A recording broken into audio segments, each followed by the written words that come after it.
السلام عليكم ورحمة الله تعالى وبركاته. كي بقيتو تنتمنى انكم تكونوا على خير وبخير واحسن الاحوال.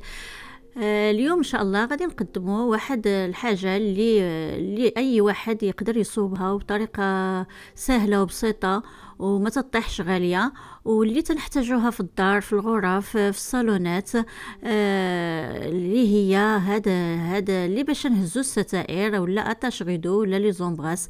المهم يلا معايا شوفوا كي جات جميله، جاو جمال وراقيين ونقدروا نصوبوهم. يلا معايا باش نشوفوا كيفاش درنا لهم. نبداو على بركه الله.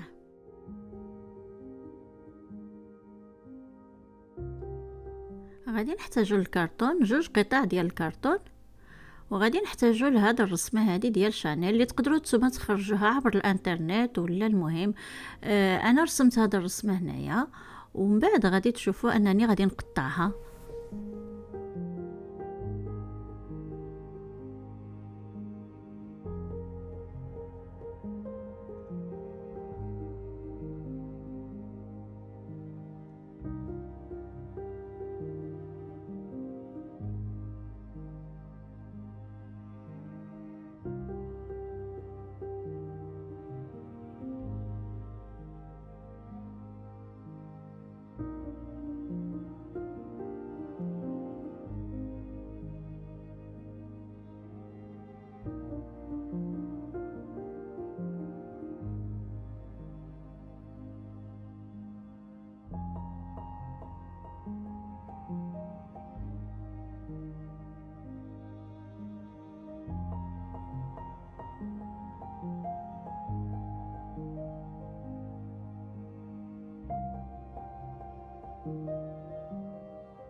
هنايا كما لاحظتوا انني كملت هاد التقطاع. دابا غادي ندير القطعه الثانيه، غادي نرسم على الكرتون الثاني وغادي نرسم وعاوتاني غادي نقطع. انتما غادي تشوفوا كيفاش غندير.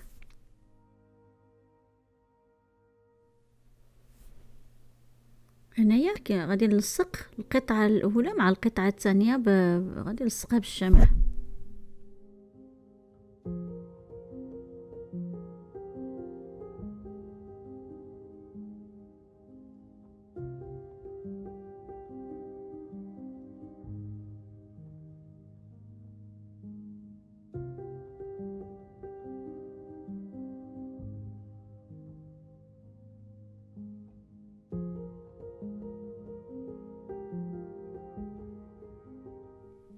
وهنايا تنوريكم هاد البخاخ ديال الصباغه في الفضي. عندكم اختيار، يا اما تصبغوه بالفضي يا اما ديروا له الى عندكم الغيبون. هنايا هاد الغراء، هاد الساق هذا اللي ب7000.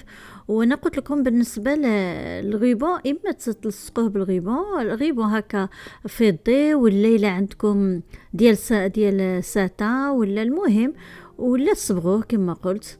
اذا انا ما عنديش الصباغه الفضي، فضلت انني غادي ندير له هذا الغيبون لانه متواجد عندي. غادي نلصق على هذه الطريقه. وانتم هذاك الغراء لانه تياخذ الوقت باش تلصق به، لان ما تيلصقش دغيا الغراء هذاك اللي ب7000. فضلت انني باش نكمل الفيديو صوبت بهذاك ديال الشمع. ولكم الاختيار انتم في اللصاق.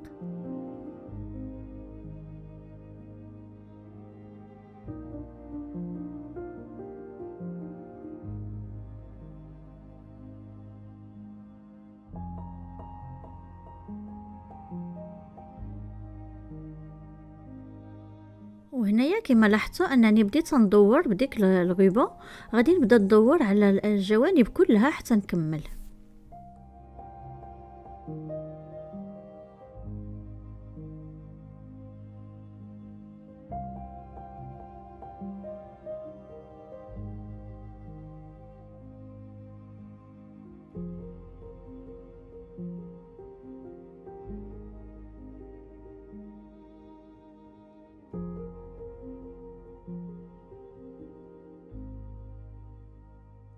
هانتوما كما لاحظتوا هو كي جا كملت هاد الجنب، ودابا غادي نكمل الجنب اللي بقى ثاني. وهنايا من بعد ما كملت بالغيبون، دابا دزنا للستخاس اللي مولفه تنصوبو به اللي تنزينو به. غادي نحط في الجانب، في الجانب الاول كانت الكاميرا مطفيه وما ولصقتو. دابا غادي نوريكم الجانب التحتاني اللي غادي نلصقو على هاد الطريقه. غادي ناخذ طرف على حساب القياس اللي عندي، وغادي نحطو على هاد الشكل مستطيل، ومن بعد غادي نلصق وغادي نقطع من بعد على حساب الشكل ديال نصف دائري، على حساب هذا الشكل اللي عندي. غادي نقطع بالمقص. غادي تشوفوا الطريقه كيفاش درت له.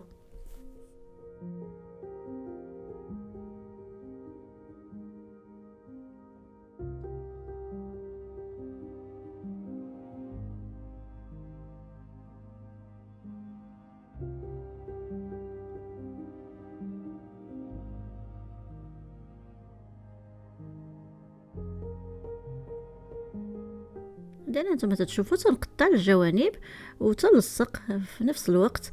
انا فضلت ندير هذه الطريقه لان ما نقدرش بستخاس ندور عليه، لان غادي يجي مكمش ماشي بحال ديك الغيبون اللي درت ديال لورغونزا. اذا فضلت انني ندير على هذه الطريقه باش يجي ما يجي زوين وما فيهش الديفو.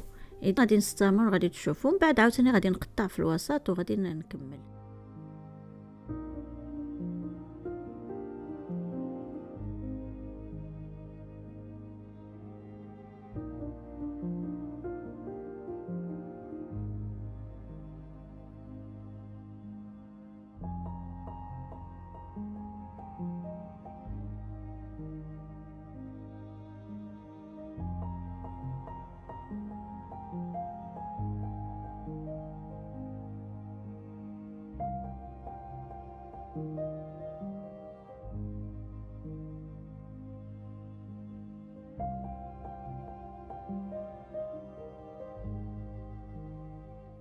وهنايا غادي عاوتاني غادي نقطع قطع اللي غادي نكمل به ديك الوسط.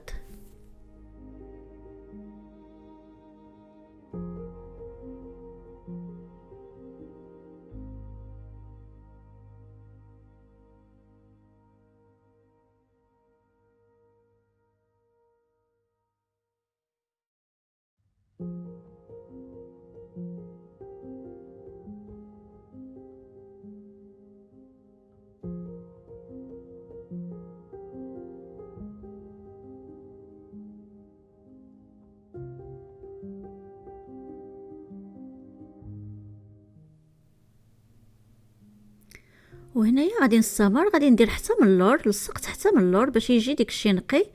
اذا وهذه القطعه الثانيه اللي غادي نصوب، اللي غادي نصوب وحده اخرى، لان الريدو الستائر تيكونوا فيه زوج ديال الستائر. اذا غندير الاولى وغندير الثانيه. الثانيه حتى هي صوبتها بلا ما وريتها لكم، نفس الطريقه اللي صوبت بها الاولى صوبت بها الثانيه.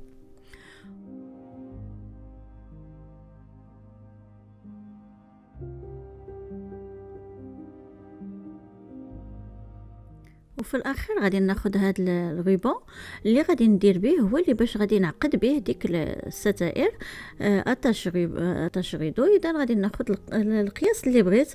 انا خديت تقريبا 40 سنتيمتر. وانتم تاخذوا القياس اللي بغيتو باش تعقدوا به. اذا هذا هو هذا الغيبون اللي كنت صوبته في الاول ديال من التحت ديال قبل ما ندير الستراس. وانتم عندكم الاختيار. انا اختاريت هذا الغيبون هذا ديال لان كان متواجد عندي ديال لورغانزا، وانتم اختاروا اللي بغيتو. اذا غادي ندير هذا الشكل هذا باش نقطع ديك الجوانب. هذا غندير على شكل وريده من التحت باش يجي الشكل ديالو زوين، وغادي نلصق الجانب الاخر. ومن بعد غادي ديك القطعه الثانيه حتى هي غادي ندير لها نفس الشيء، غادي نلصق فيها.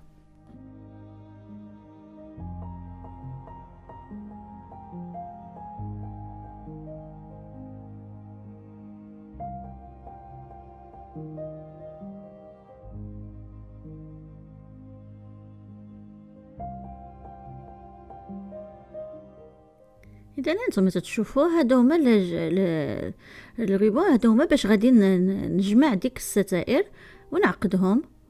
اذا صوبت هاد الزوج حتى هما الثانيه، القطعه الثانيه ها هما بزوج، هما جاو على هاد الشكل، جاو راقيين وجمال. اذا هادو هما اللي ديال ديال اليوم اللي تتشوفوا كيف جاو راقيين وجمال وجاو عاطيين هذا الشكل راقي بزاف. ونقدروا نصوبوا حاجه بيدينا، لان باش نشريوهم بعض المرات يكونوا شويه غاليين الا بغينا شي حاجه زوينه، وبالخصوص الا كان فيها ستخاس، وستخاس راكم عارفين انه ما تيطيحش غالي. اذا نقدروا نصوبوا بيدينا حوايج اللي نقدروا نستعملوهم في المنزل بحال بحال الطريقه هكا. وهنايا نتوما تنشوفوا تنوريكم كيفاش عقدتهم من اللور، وانتوما ظهر لكم الاختيار ديروا انو وديروا وريضه ولا ديروا، المهم اللور تيكونوا على هذا الشكل هذا، تزيروا ولا تخليوهم محلولين شويه. انا عجبوني وبغيت نشارك معكم هذا الشكل ديال هذا اليوم ديال هذا باش نجمعوا الستائر اتاش غيدو. وتنتمنى ان هذا الفيديو ديال اليوم يكون عجبكم ورقكم. وإلا عجبكم الفيديو تنتمنى انكم ديروا اللايكات باش تشجعوني. وبالنسبه للجدادات لاول مره تيشوفوا هذه القناه وعجبتهم القناه، ما يتردوش انهم يديروا الاشتراك. ونقول لكم تبارك الله عليكم الغزالات، والسلام عليكم ورحمه الله تعالى وبركاته.